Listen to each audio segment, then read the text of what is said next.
How is ritual important to the safe and proper use of entheogens? How does ritual help facilitate a deeper entheogenic experience? What is 5-MeO DMT, and why is it so seldom discussed in entheogenic studies? And what is T.O.A.D?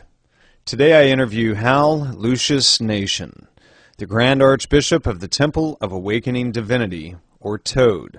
5-MeO DMT, or 5-methoxy-N-dimethyltryptamine, is probably the most powerful of all entheogens and is not a Schedule I narcotic. Simultaneously, it is one of the least studied and discussed of all entheogens today. Like its cousin, NN-DMT, 5-MeO DMT is a natural neurotransmitter found in all mammalian brains. In this interview, I'll be looking into the use of ritual, as well as the ritualistic use of 5-MeO DMT, and discussing some of the practices of the Temple of Awakening Divinity. And here is my interview with Hal Lucius Nation. Enjoy. All right, Hal Lucius Nation, welcome to Gnostic Media Research and Publishing's podcast 35. Thanks very much. Thanks very much, Jan. It's a pleasure to be here and really privileged to be on your show. Well, you know, I've got to admit, you know, a lot of people that are listening to this show are first going to think, you know, what the heck is Jan doing? This is a really weird interview compared to what I usually have on, number one. And number two, I know there are going to be people out in the audience who are automatically going to say, you know, Aleister Crowley, wasn't he a devil worshiper? You know, and I want to ask you from there, was he a devil worshiper, or was his work misunderstood? Well, let me add to that a lot of people are going to say that since your work incorporates Aleister Crowley's work in some way, or Thelema, whatever, however you want to incorporate it, that you must be a part of some satanic cult, or you're a heretic, or something to that effect. So what do you have to say to those points?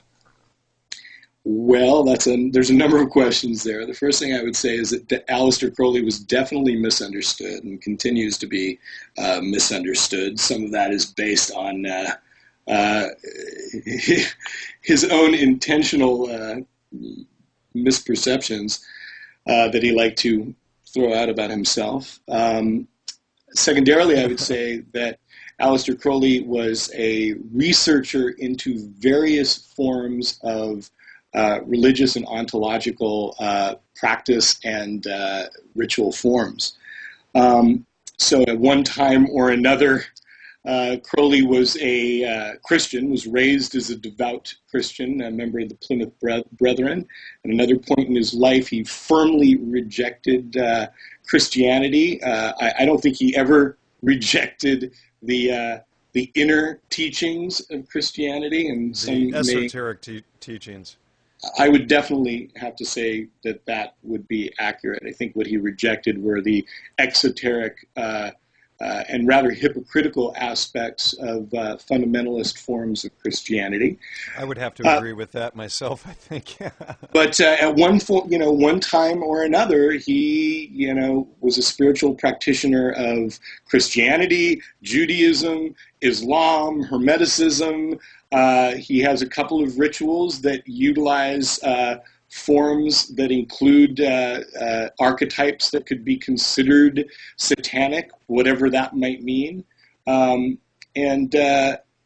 So the idea here is that, yes, his work is greatly misunderstood, but he was probably one of the most experienced researchers into the spiritual phenomenon within the context of the 20th century.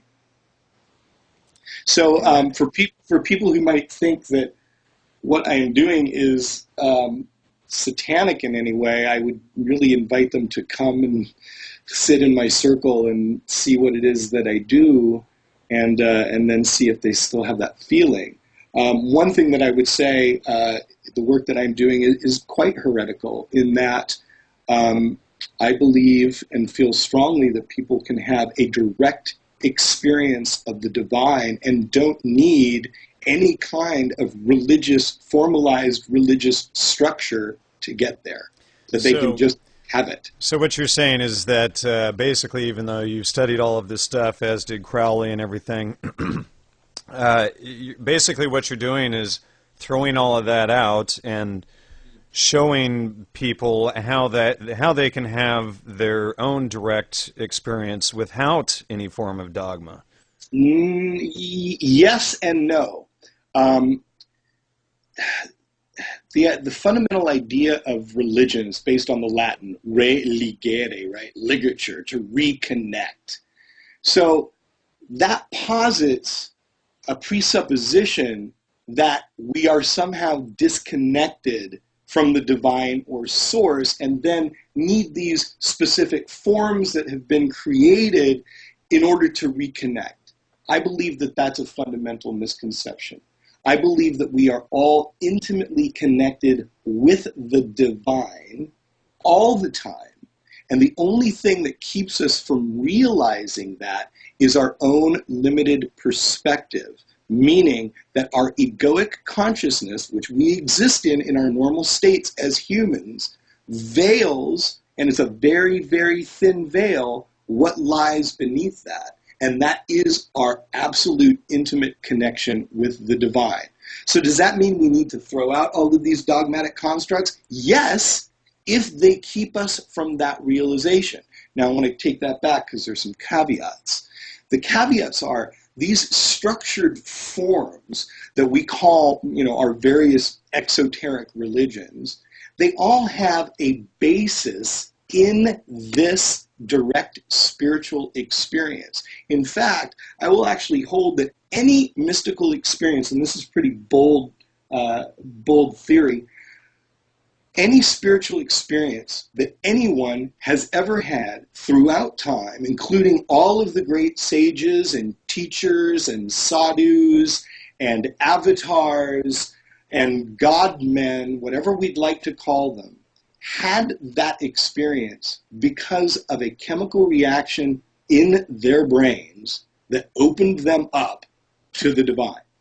Now that could have happened either exogenously, meaning they took it in from some outside source, or it happened endogenously, meaning that they participated in some form of practice that opened up and allowed their pineal to release this particular molecule into their brains that allowed them to have this experience. So that's a pretty bold stance that I'm taking on that.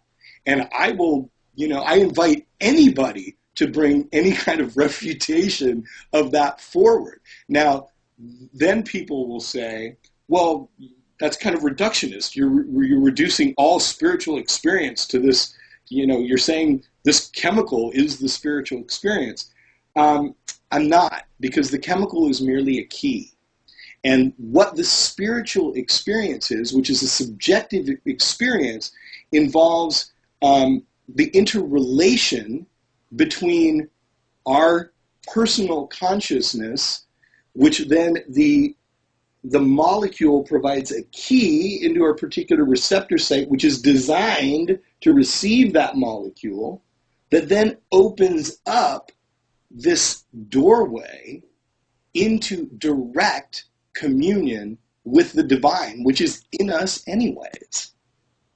So what I'm saying is, and what could be considered very heretical, is that we do not of necessity need these religious forms and frameworks that presently exist. However, many of them are so beautiful and such expressions of beauty and love in a particular cultural context, that to not utilize them, to not use the traditions of the ancient Greeks or the traditions of the Sufis or the traditions of the Kabbalists would be a massive waste.